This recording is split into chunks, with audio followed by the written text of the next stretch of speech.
Hello friends आमी आजिर पर start करिम EVS environmental science परिवेश विज्ञान जिकोनो टीचिंग एग्जाम जेनेकुवा आमार आसाम टेट सी टेट और लगते अन्यान्य कम्पिटिटिव एग्जामर बारे जदि जेनेरेल साइंस बा जेनेरेल नलेज बा तार लगते परिवेशर जदि सिलेबास आछे हेई गोटेइखिनि आमी आमार भिडिओসমূहत कमप्लीट करिम। आमी चेष्टा करिम जाते आउट अफ 30 मार्क जाते मिनिमाम एटा आपनालोके 25 मार्क एटा जाते कैरी करिब पारे कम से कम जाते 25 मार्क लब पारे आमी हेई प्रसेसटारे आमार भिडिओखिनि आगबঢ়াই থাকিম। आमी तार लगते चेष्टा करिम EVS जितु आमार सिलेबास हेतु आसलते वास्ट एटा सिलेबास बहुत बेसि सिलेबास आछे आमी चेष्टा करिम जाते एग्जामत जिखिनि आमार मोस्ट इम्पर्टेन्ट जाते हेइखिनि आलोचना करूँ नहले समयटु बहुत बेसि लागि जाब। आमी आमार प्रथम टू चैप्टार एनवायरनमेंट चाওঁ। आमी प्रथमते चाम एनवायरनमेंट कि परिवेश काक कय। एतिया परिवेशर जदि डेफिनेशन कबले जाओ आमार चारियोफाले थका जीव जन्तु गछ गछनि पानी माटी এই গোটেইখিনি একেলগে আমি পৰিবেশ বুলি কওঁ। আৰু এই জীৱ জন্তু আৰু গছ গছনি এই গোটেইখিনিৰ যেটো ৰিলেশন আছে সম্পৰ্ক আছে সেই সম্পৰ্কক আমি কি বুলি কম পৰিবেশ বুলি কম। এতিয়া পৰিবেশটো যদি আমি প্ৰকাৰ চাও পৰিবেশৰ মেইন আমি দুটা ভাগত ভগাব পাৰো। দুটা টাইপ আছে ইয়াৰ এটা হল আমাৰ ন্যাচাৰাল পৰিবেশ ন্যাচাৰাল এনवायरनमेंट প্ৰাকৃতিক পৰিবেশ আৰু এটা হল সোশিয়াল এনवायरनमेंट বা সামাজিক পৰিবেশ। এতিয়া আমি ন্যাচাৰাল এনवायरनमेंट কাক কম যদি এটা পৰিবেশ মানুহৰ হস্তক্ষেপ নকৰাকৈ চলি থাকে যদি মানুহ নহলেও যদি সেই পৰিবেশটো চলি আছে তেনহল হেতুক আমি ন্যাচাৰাল বুলি কম আপনা আপনি হোৱা। যেনেকৈ আমি যদি एग्जांपल লব যাও যেটো ফৰেষ্ট আছে ফৰেষ্টৰ যেটো পৰিবেশ জঙ্গলৰ যেটো পৰিবেশ বনৰ হেতু আমি কি বুলি কম ন্যাচাৰাল বুলি কব পাৰি। আকৌ আমি চাব পাৰো সাগৰৰ যেটো পৰিবেশ আছে হেতুক আমি কি কব পাৰো ন্যাচাৰাল বা প্ৰাকৃতিক পৰিবেশ কব পাৰো। নেক্সট হল আমাৰ সোশিয়াল পৰিবেশ সামাজিক পৰিবেশ। সামাজিক পৰিবেশ আমি কাক কম মানুহ আৰু মানুহ প্ৰজাতিৰ যিমান আছে এই গোটেইখিনিৰ লগত যেটো ৰিলেশন তাৰ লগতে ইহতৰ যেটো ডেভেলপমেন্ট যেনেকৈ আমি কব পাৰো স্কুল কলেজ ইউনিভাৰ্সিটি তাৰ পিছত ফ্যাক্টৰিজ কোম্পানিজ এই গোটেইখিনি মিলি আমি কি বুলি কম সোশিয়াল বুলি কম। ইয়াৰ মাজত আমাৰ থাকিব কালচাৰ ল্যাঙ্গুৱেজ তাৰ পিছত ড্ৰেছ এই গোটেইখিনিও সোশিয়াল এনवायरनमेंटৰ মাজত আহি যাব। এতিয়া নেক্সট যেটো আমাৰ টপিক আছে সেই টপিকটো হল ইকোলজি। অসমীয়াটো এটুক ইকোলজিও বুলিও কয় বা পৰিবেশৰ অধ্যয়ন। এতিয়া আমি চাম ইকোলজি শব্দটো কৰ পৰা আহিছে। ইকোলজি শব্দটো পোন প্ৰথমবাৰৰ বাবে জাৰ্মান সায়েন্টিস্ট জাৰ্মান বিজ্ঞানী আৰ্নেষ্ট হেকেলে পোন প্ৰথমবাৰৰ বাবে ইকোলজি শব্দটো কি কৰিছিল ব্যৱহাৰ কৰিছিল কিমান চনত 1869 চনত। চনটো মনত ৰাখিব হঠাৎ কি জানি আহি যাব পাৰে। এতিয়া ইকোলজি শব্দটো পোন প্ৰথমে আৰ্নেষ্ট হেকেলে 1869 চনত কি কৰিছিল ব্যৱহাৰ কৰিছিল। তাৰ পিছত যেটো হল যে ইকোলজি শব্দটো কৰ পৰা আহিছে ইকোলজি শব্দটো আহিছে গ্ৰীক ৱৰ্ডৰ পৰা।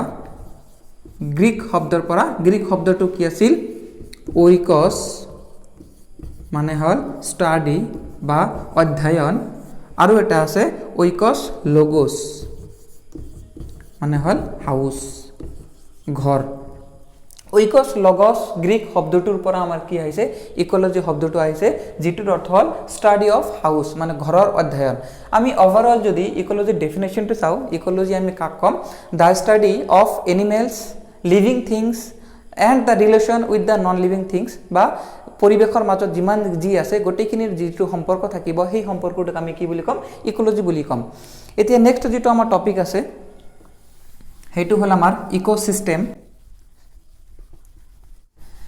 ইকোসিস্টেম শব্দটো অসমীয়াটো ইকোসিস্টেম বুলিও ক'ব পাৰি। এতিয়া ইকোসিস্টেম শব্দটো কোনে ইউজ কৰিছে সায়েন্টিস্ট A.G. টেনসলে কিমান চনত কৰিছে 1935 চনত পোন প্ৰথমবাৰৰ বাবে A.G. টেনসলে কি কৰিছে ইকোসিস্টেম শব্দটো ব্যৱহাৰ কৰিছে। এইটো কৰ পৰা আহিছে এইটো আমাৰ গ্ৰীক ৱৰ্ডৰ পৰা আহিছে। সেই গ্ৰীক ৱৰ্ডটোৰ আমি অৰ্থটো চাম ইকোসিস্টেমো আহিছে গ্ৰীক ৱৰ্ডৰ পৰা। গ্ৰীক ৱৰ্ডত ইকো মানে হল এনवायरनमेंट আৰু সিস্টেম এটোৰ গ্ৰীক মানে গ্ৰীক শব্দটোৰ যেটো অৰ্থ আছিল সেইটো আছিল কি আছিল যে অ্যাকশন বা reaction and the relation between abiotic and biotic components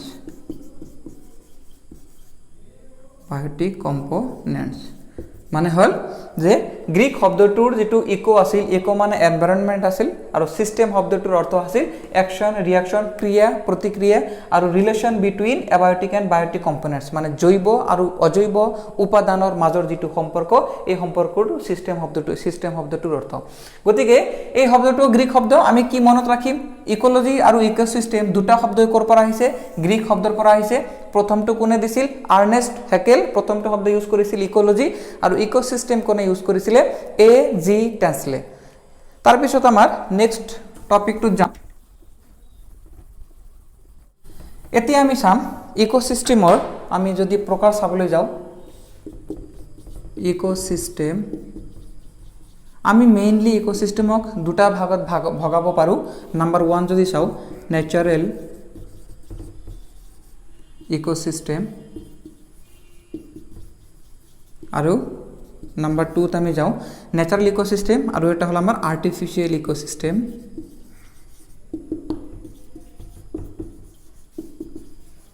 এতিয়া ন্যাচারাল ইকোসিস্টেম আমি কাক কম যেটো আপনা আপনি হৈ আছে নিজে নিজে হৈ আছে এটা ন্যাচারাল ইকোসিস্টেম আৰু দুটা আমি ভাগত ভগাব পাৰো এক নম্বৰত আমি ভগাব পাৰো যেটো আমাৰ টেৰেস্ট্ৰিয়াল ইকোসিস্টেম আছে মানে ভূমি যেটো স্থলত যেটো ইকোসিস্টেম আছে হেতুক আমি কি বুলি কম ন্যাচারাল ইকোসিস্টেম মানে মাটিত যিখিনি আছে হেতুক আমি কি বুলি কম টেৰেস্ট্ৰিয়াল বা ভূমি স্থল পৰিবেশ নেক্সট হল আমাৰ আৰু এটা আছে হেতু হল একুয়াটিক মানে জলজ যেটো পানীত থাকে হেতু ইকোসিস্টেম এটা আছে গতিকে ন্যাচারাল ইকোসিস্টেম আমি দুটা হল এটা হল আমাৰ টেৰেস্ট্ৰিয়াল মানে স্থল আৰু এটা হল আমাৰ জলজ বা একুয়াটিক নেক্সট যদি আমি আৰ্টিফিশিয়াল ইকোসিস্টেম চাবলৈ যাও ইয়াতে আৰ্টিফিশিয়াল ইকোসিস্টেমৰ কেটামান যদি एग्जांपल লও এটা হল আমাৰ যেটো এগ্ৰিকালচাৰ खेती बातित जेटू इकोसिस्टेम আছে হেতু আমি কব পাৰো সেকেন্ড আমি আৰু এটা কব পাৰো স্পেস ইকোসিস্টেম মানে পৃথিবীৰ বাহিৰত যেটু ইকোসিস্টেম যেটু মানুহে সৃষ্টি কৰে হেতু আৰু এটা ইয়াৰ বেস্ট एग्जांपल হল আপোনালোকে চাইছে একুয়াৰিয়াম যেটু আছে মানুহৰ ঘৰত বনায় বা অইন ঠাইত বনায় একুয়াৰিয়াম হেতু এটা বেস্ট एग्जांपल আৰ্টিফিশিয়াল ইকোসিস্টেমৰ একুয়াৰিয়াম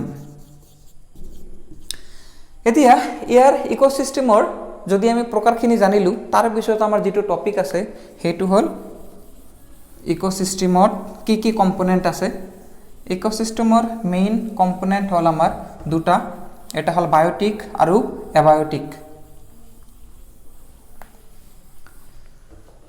এতিয়া বায়োটিক কম্পোনেন্ট আমি কাক কম ইকোসিস্টেমৰ দুটা কম্পোনেন্ট বায়োটিক মানে জৈবিক উপাদান বায়োটিক কম্পোনেন্ট আৰু এটা হল অ্যাবায়োটিক বা অজৈবিক কম্পোনেন্ট অজৈবিক উপাদান এতিয়া জৈবিক উপাদানত কি থাকিব যিবোৰ লিভিং থিংস আছে লিভিং এনিমেলস আৰু প্লান্টস এইখিনিক আমি কি বুলি কম জৈবিক উপাদান বুলি কম আৰু অজৈবিক মানে নন লিভিং যেনেকৈ আমাৰ আছে কাৰ্বন হাইড্ৰোজেন গ্যাসবোৰ আছে তাৰ পিছত খনিজ লৱণ আছে মিনাৰেলস এই গটিখিনিক আমি অজৈবিক উপাদান বুলি কম এতিয়া এইবোৰৰ বিষয়ে আমি অলপ বিতংভাৱে জানিব লাগিব এতিয়া নেক্সট যেটো আছে আমাৰ বায়োটিক যেটো আছে জৈবিক কম্পোনেন্ট ইয়াৰ আমি কিছুমান প্ৰকাৰ আছে ভাগ আছে আমি হেবোৰ জানিম বায়োটিক বা জৈবিক উপাদান মেইনলি আমি কেইটা ভাগত ভগাব পাৰো তিনিটা ভাগত ভগাব পাৰো তাৰ প্ৰথমটো হল প্ৰডিউসাৰ তাৰ পিছত হল কনজিউমাৰ আৰু থাৰ্ড হল প্ৰডিউসাৰ কনজিউমাৰ আৰু হল ডিকম্পোজাৰ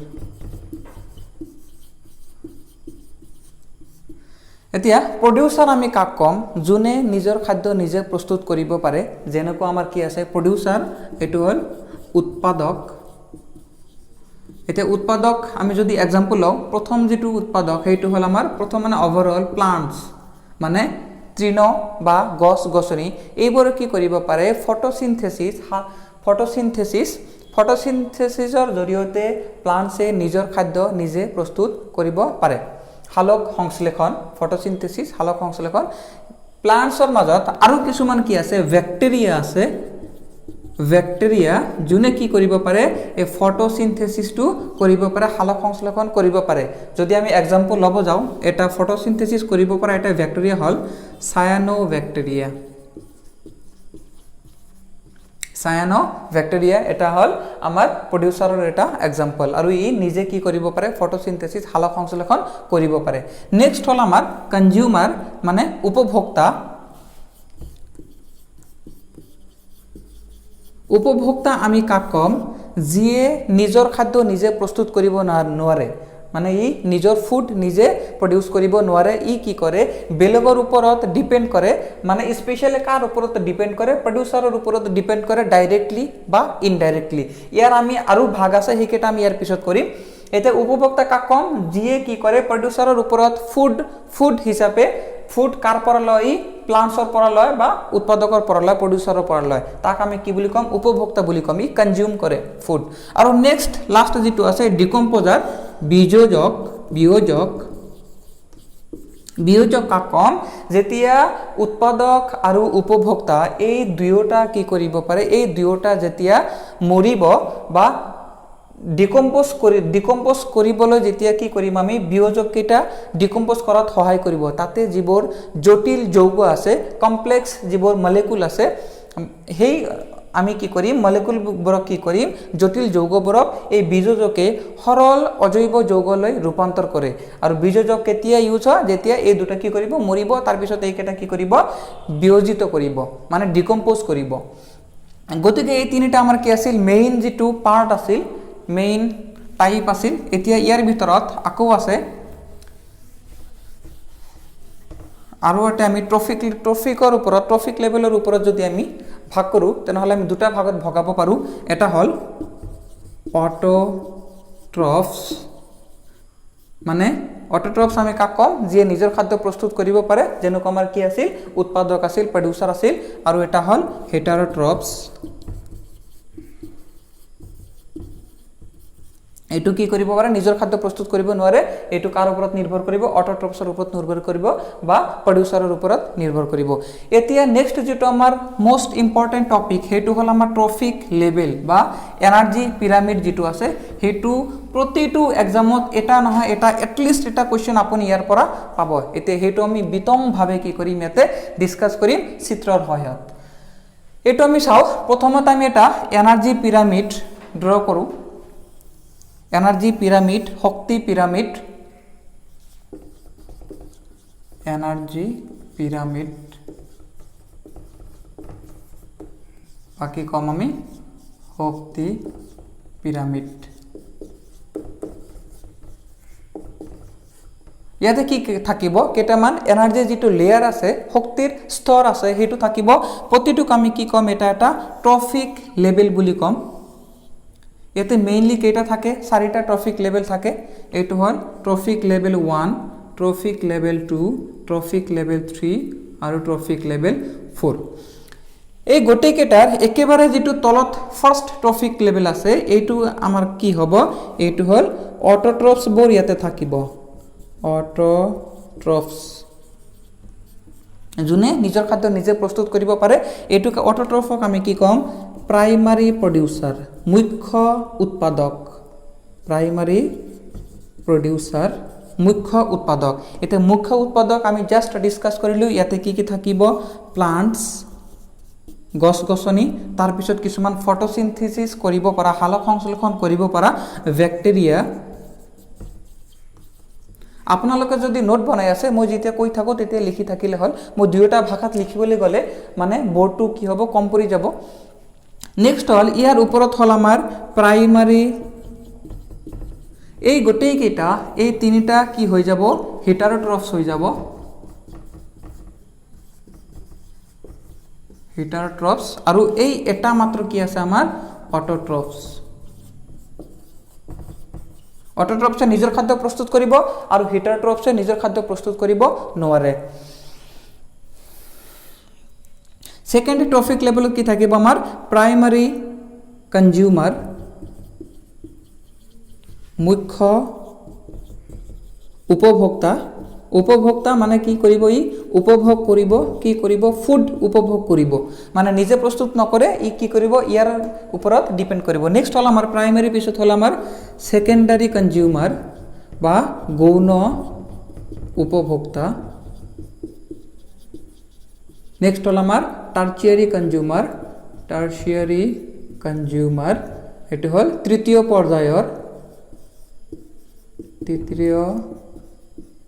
পৰ্যায়ৰ উপভোক্তা কিছুমান কিতাপত চাৰিটালৈকেও আমাৰ চতুৰ্থ পৰ্যায়ৰ কনজিউমাৰো দিয়া থাকিব পাৰে স্পেশালি এই চাৰিটা আমাৰ মেইন এতিয়া আমি এইটোৰ বিষয়ে আৰু অলপ জানি লওঁ প্ৰথমটো হল যে অটোট্ৰফছ ইয়াতে কি থাকিব প্লান্টছ থাকিব ব্যাকটেৰিয়া থাকিব যে নিজৰ খাদ্য নিজে প্ৰস্তুত কৰিব পাৰে তাৰ পিছত হল আমাৰ নেক্সট যেটো আছে হেটো হল প্ৰাইমাৰী কনজিউমাৰ আমি কাক কম বা কোনে কোনে থাকিব ইয়াতে যিবোৰ এনিমেলে অনলি কি কৰিব পাৰে ঘাঁহৰ ওপৰত নিৰ্ভৰ কৰে বা তৃণভোজী যদি আমি কওঁ তৃণভোজী জনে তৃণৰ ওপৰত নিৰ্ভৰ কৰে ঘাঁহ আৰু গছ-গছনিৰ ওপৰত নিৰ্ভৰ কৰে হেকেটা আমি ক'ত ৰাখিম মুখ্য উপভোক্তা বা প্ৰাইমাৰী কনজিউমাৰ বুলি কম এজ এক্সাম্পল আমি কি লব পাৰো কাউ লব পাৰো তাৰপৰে ছাগলী গট লব পাৰো নেক্সট হল আমাৰ নেক্সট যেটো আছে হেটো হল সেকেন্ডাৰী উপভোক্তা মানে জুনে কি কৰিব পাৰে প্ৰাইমাৰী কনজিউমাৰৰ ওপৰত ডিপেন্ড কৰে তাক আমি কি কম সেকেন্ডাৰী কনজিউমাৰ বুলি কম গৌণ উপভোক্তা বুলি কম যেনেকুৱা কাউ আৰু গট কোনে কোনে খায় হেকেটাক আমি ইয়াতে ৰাখিব পাৰি কাউ আৰু গট যেনেকুৱা আমি ফক্স ধৰিব পাৰি ইয়াতে ফক্স তাৰ পিছত ইয়াতে যদি আমি ক্যাট কি বুলি ৰেবিট টু দিও হহাপহু ৰেবিটক খোৱা যদি কোনো এনিমেল থাকে হেতু আমাৰ কি হ'ব ইয়াতে আহি যাব আৰু নেক্সট টাৰ্চিয়াৰী কনজিউমাৰ আমি কোনবৰ কম জুনে এই গোটেই কেইটাৰ ওপৰত নিৰ্ভৰ কৰিব পাৰে হয়তো এটা এইটোৰ ওপৰত নহলে এইটো তাক আমি কি কম টাৰ্চিয়াৰী বুলি কম ইয়াতে কি থাকিব পাৰে টাইগাৰ থাকিব পাৰে তাৰ পিছত হিউম্যান মানুহ থাকিব পাৰে মানুহ কি খাব পাৰে এই গোটেই কেইটা খাব পাৰে ডাইৰেক্ট প্লান্টছ খাব পাৰে আৰু এটা কথা চাব এইটো কেৱল এইটোৰ ওপৰত নিৰ্ভৰ কৰিব হেতু কথা নহয় এইটো ডাইৰেক্ট এইটোৰ ওপৰত নিৰ্ভৰ কৰিব পাৰে আকৌ যেটো টাৰ্চিয়াৰী কনজিউমাৰ আছে এইটোৰ ওপৰত নিৰ্ভৰ কৰিব পাৰে এইটোৰ ওপৰত নিৰ্ভৰ কৰিব পাৰে আৰু ডাইৰেক্ট কি কৰিব পাৰে এইটোৰ ওপৰত নিৰ্ভৰ কৰিব পাৰে গতিকে এইখিনিৰ পিছত আৰু আমাৰ এটা সৰু এটা আলোচনা কৰিবলগীয়া আছে যে এই প্ৰতিটো কি বুলি কম আমি এনাৰ্জি লেভেল বুলি কম বা এনাৰ্জি লেয়াৰ বুলি কম শক্তিৰ এটা কি কম স্তৰ বুলি কম যেনেকুৱা ট্ৰফিক লেভেল 1 2 3 4 দিছো এইটো এটা এনাৰ্জি লেভেল এইটো আৰু এটা এতে এনাৰ্জি টু হাইয়েস্ট কি থাকে হাইয়েস্ট এমাউন্ট এনাৰ্জি ক'ত থাকে এইটো থাকে আৰু এইটো এনাৰ্জি কৰ পৰা পায় এইটো এনাৰ্জি পায় ডাইৰেক্ট সানলাইট বা সূৰ্যৰ পৰা এইটো সান সূৰ্যৰ পৰা গোটেইখিনি এনাৰ্জি কোনে পায় এইটো প্লান্টছ বৰে পায় আৰু এইটোৰ তলত আৰু এটা বস্তু আছে হেতু হল আমাৰ ডিকম্পোজাৰ বিয়োজক এতিয়া ডিকম্পোজাৰে কি কৰে যেতিয়া গোটেইকেইটা মৰিব তেতিয়া ই কৰিব গলিবলৈ সহায় কৰিব বা পচিবলৈ সহায় কৰিব মাটিৰ লগত এতিয়া সূৰ্যৰ পৰা ডাইৰেক্ট শক্তিটো ক'ত আহে আমাৰ অটোট্ৰফছ বা প্ৰাইমাৰী প্ৰডিউচাৰত আহে মুখ্য উৎপাদকত আহে এই শক্তিখিনি যদি ইয়াতে শক্তি আমাৰ টোটাল কিমান থাকে ধৰি লৈছো আমি 1000000 কিলো জুল থাকে ইয়াতে যিমানখিনি শক্তি থাকিব তাৰ 90% কমি ক'ত যাব ইয়াতে যাব মানে ইয়াতে কিমান হ'ব 1 2 3 4 90% কমি ইয়াতে যাব ইয়াৰ পৰা আকৌ 90% কমি ক'ত যাব ইয়াতে যাব 1000 ইয়াৰ পৰা আকৌ 90% কমি ক'ত যাব ইয়াতে যাব গতিকে এই 90% যে কমিলে এই 90% ক'ত ইউজ হয় স্পেশালি এটা হল ৰেসপিৰেশনত ইউজ হয় নিশ্বাস যেটো আছে ৰেসপিৰেশন হেতুত উশাহ নিশাহ তো এটা খৰচ হয় আৰু বাকিখিনি এনাৰ্জি কি কৰে এইকেটা কনজিউম কৰে গতিকে 90% প্ৰতিটোত কি হৈ যাব কমি যাব লাহে লাহে এইটোত কি হ'ব লোয়েষ্ট এনাৰ্জি একেবাৰে কম পৰিমাণৰ যেটো শক্তি হেতু এটুত যায় এটু লৈকে যাব এতিয়া এইখিনিৰ পিছত আমাৰ নেক্সট টপিক যেটো আছে হেতু হল আমাৰ এবায়োটিক কম্পোনেন্ট অজৈব উপাদান বা অজৈবিক উপাদান হেতু এতিয়া আমি ডিসকাস কৰিম আৰু তাৰ পিছত আমি কিছুমান কোৱেশ্চন চাম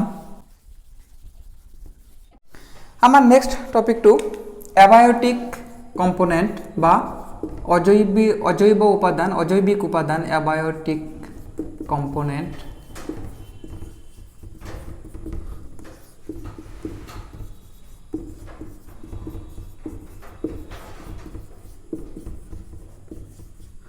অজৈবিক উপাদান আমি কাক কম? অজৈবিকৰ যদি আমি এক্সাম্পল ল'ব যাওঁ, যেনেকুৱা আমাৰ কি আছে, কাৰ্বন আছে, নাইট্ৰজেন আছে, তাৰপিছত আছে আমাৰ ৱাটাৰ H2O, তাৰপিছত আমাৰ আছে কাৰ্বন ডাই অক্সাইড, তাৰপিছত আমাৰ যিবোৰ প্ৰটিন আছে, প্ৰটিন, তাৰপিছত আছে কাৰ্বহাইড্ৰেট, তাৰপিছত আমাৰ আৰু আছে যিটো লাইট, পোহৰ, তাৰপিছত আছে আমাৰ যিটো ভেপাৰ, তাৰপিছত আছে এয়াৰ, জলীয় ভাস্প, তাৰপিছত বায়ু। এই গোটেইকেইটাক আমি কি বুলি ক'ম? অজৈবিক উপাদান বুলি ক'ম। অজৈবিক উপাদানৰ বহুত বেছি জানিব নালাগে, কেৱল এক্সাম্পলকেইটা যদি মনত থাকে তেনেহ'লে হৈ যাব। আৰু যদি প্ৰয়োজন হয় আমি নেক্সট ক্লাছবোৰত আমি আৰু বহলত আৰু বেছি ডিছকাছ কৰিম।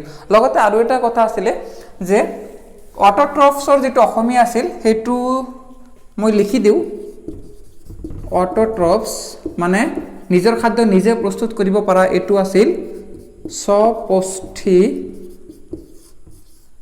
আৰু হিটাৰট্ৰফছ আছিল পৰপুষ্টি, যোনে নিজৰ খাদ্য নিজে প্ৰস্তুত কৰিব নোৱাৰে। আমি অহাকালিৰ ক্লাছত আমি বাকী যিখিনি চিলেবাছ আছে সেইখিনি কৰিম। তাৰ লগতে যদি সম্ভৱ হয় আজিৰ ক্লাছত যিখিনি কুৱেশ্যন বাকী আছে সেই কুৱেশ্যনখিনি আমি কি কৰিম? অহাকালি কৰিম। আজিৰ ভিডিঅ'টো অলৰেডি আমাক বহুত দীঘলীয়া হৈ গ'ল। লগতে আৰু এটা আপোনালোকলৈ অনুৰোধ, আমাৰ পৰিৱেশ ৰক্ষা কৰাৰ দায়িত্ব আমাৰ নিজৰ। গতিকে আপোনালোকৰ চাৰিওফালৰ যিটো পৰিৱেশ আছে যিমানখিনি সম্ভৱ হয় আপোনালোকে এইটোক প্ৰটেক্ট কৰাৰ আৰু এইটো ভালকৈ ৰাখিবৰ কাৰণে চেষ্টা কৰিব। এইখিনি অনুৰোধৰে আজিৰ ভিডিঅ'টো আমি সামৰিছোঁ। আকৌ লগ পাম আমি পৰৱৰ্তী ভিডিঅ'ত নতুন টপিকৰ সৈতে।